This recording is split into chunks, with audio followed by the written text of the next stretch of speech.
guys, welcome back to the channel. Did you miss me? This week we're gonna be doing something kind of simple, and I'm sure that you've seen this all over the internet. I've seen it on TikTok. I'm probably late to the game, but I wanted to do something pretty quick for dinner tonight since last video was so long last week. So I'm starting off here with about 1.5 pounds, give or take, of some salmon, and it does still have the skin on it. And unfortunately, I do not own a fish knife, but I did see a hack that I'm gonna give a try, where you just pour hot water over the skin and then peel it off, because we're going to bake this after we remove the skin. So I've just got it on a tray here so that it's not actually just sitting in the hot water. And it said to just slowly pour the hot water over the skin. You can see it kind of shrinking up. I'm gonna do both pieces. I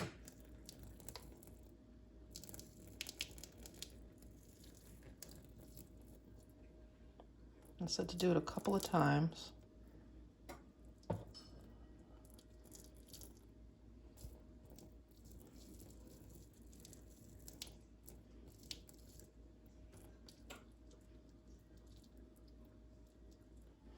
Said you should just be able to carefully peel the skin off. Well, look at that.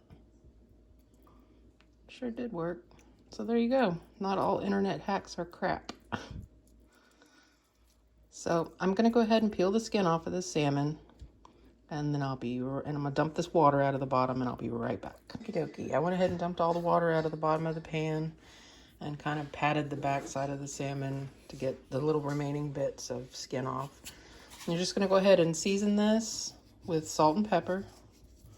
We're gonna season it pretty simply because everything that we're gonna mix the salmon with after it's done baking is pretty flavorful. But I mean, if you want more than salt and pepper and garlic powder, it's your supper. Cook it the way you like.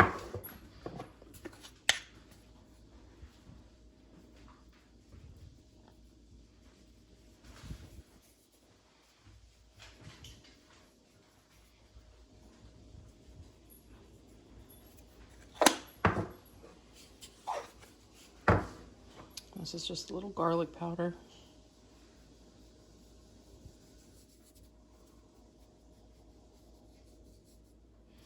And I'm cooking the salmon on a rack because I don't want it to just be sitting in its liquid. I mean, at the end, I guess it doesn't really matter because we're gonna flake it all up, but I don't know. Personal preference, I guess. All right, after you get your salmon seasoned, you're gonna put it into a preheated oven, 425. You're gonna let this bake for 20 minutes. So we're gonna do that, and I'll be back with the next step.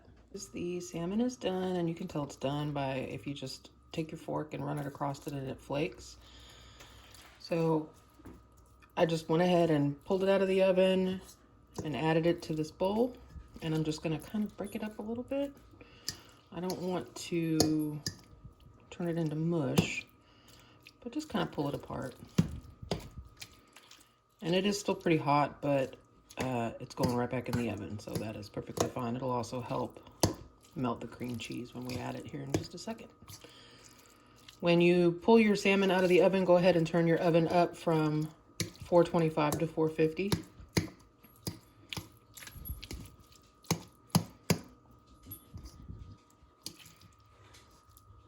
I'm sorry if you hear a bunch of noise in the background. That is our beagle. She smells food, so she's got her sniffer in the kitchen. Go on, Jupiter.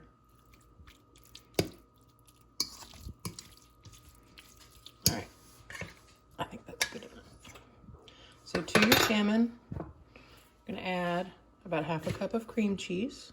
I tried to let this soften a little bit, but it is pretty cold today. And I'm gonna add about the same amount of sriracha mayo. I did do my very best to try to find Kewpie mayo. Where I live, I don't really have access to stuff like that unless I go to another state. So I just went ahead and bought sriracha mayonnaise. The original recipe called for adding sriracha to the mayonnaise, so I thought this should work. But if you have Kewpie mayo, use Kewpie mayo and then mayonnaise.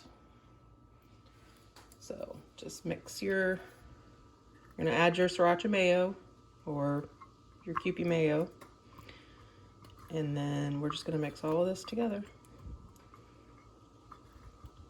as best we can.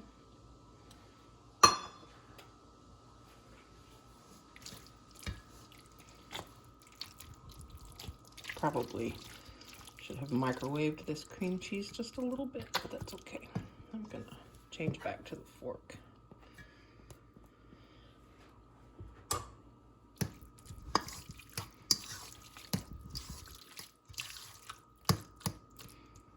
And if you don't like spicy, just omit the sriracha. Not a huge deal. Add more, add less.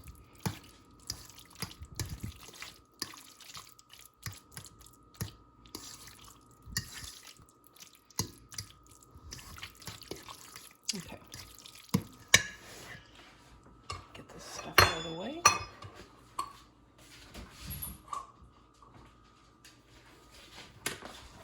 Earlier, I went ahead and used my rice cooker to cook some short grain rice. This is about 4 cups of cooked rice. So for short grain rice, that would be about 1.5 cups uncooked. I added rice wine vinegar to it. As always, I'll leave like the ingredients and the measurements and all that stuff down below. But I added the rice wine vinegar to it, and then I added it to my smallest casserole dish I have. I wish I could tell you what size this casserole dish is, but I didn't think to look before I put the rice in. So, you know, just eyeball it. Whatever you think is going to hold about 4 cups of cooked rice plus your toppings. To your rice, you're going to top that with furikake, which is just basically seasoning for your rice. And I really like nori, so I'm going to add more nori between the layers. The seaweed flakes. I just had a package of seaweed flakes and I just chopped them up kind of small so that I could add some to this layer. Add however much or little as you like. And then I'm going to add some of the nori that I chopped up. Probably quite a bit, actually. Cheapy.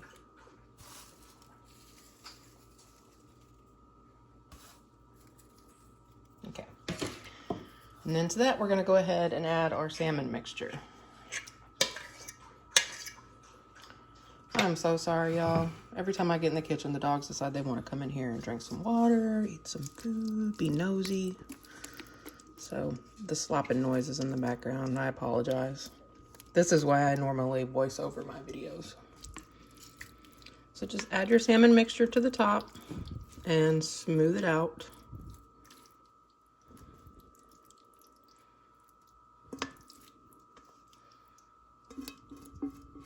And I didn't pack the rice down in the bottom. I just tried to get it in there evenly, an even layer.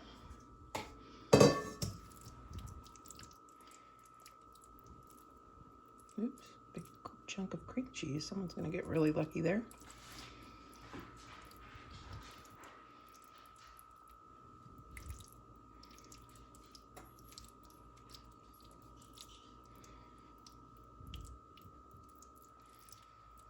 Okay. And to the top of this, we're gonna basically repeat the process.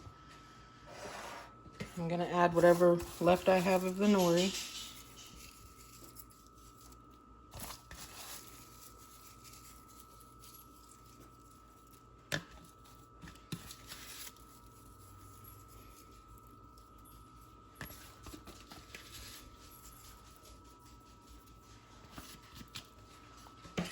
Some more of the furikake.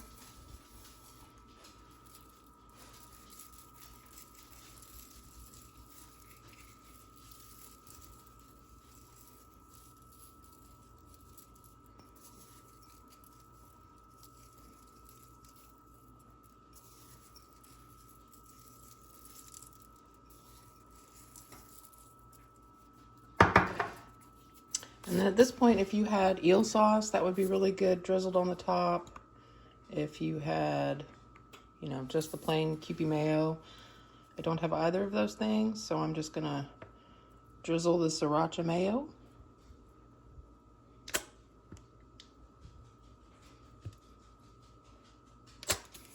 And maybe a little bit more sriracha. This is a very spicy dinner, so, you know, just be mindful of who you're cooking for. My son does not do spicy, so I made sure I made extra of dinner yesterday so that he would have something else to eat, because he is not going to eat this. Okay, you've gotten to this point. I'm going to bake this at 450 for 10 minutes till it's nice and toasty. You can finish it off for a couple of minutes under the broiler. Just be careful not to burn your sesame seeds.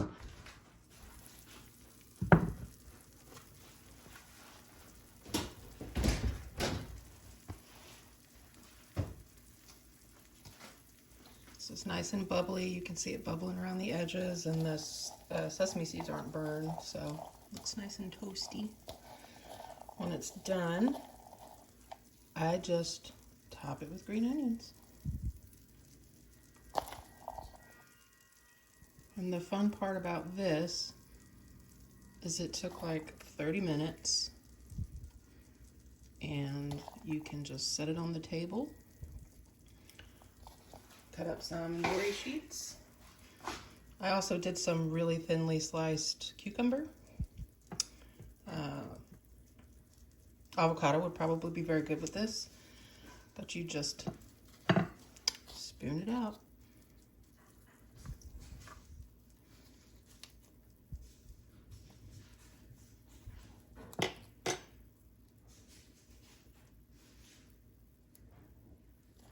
And there you go. One bite. I hope you guys give this a try. If you do, leave me a comment and let me know what you thought about it. And as always, I'll see you guys next week.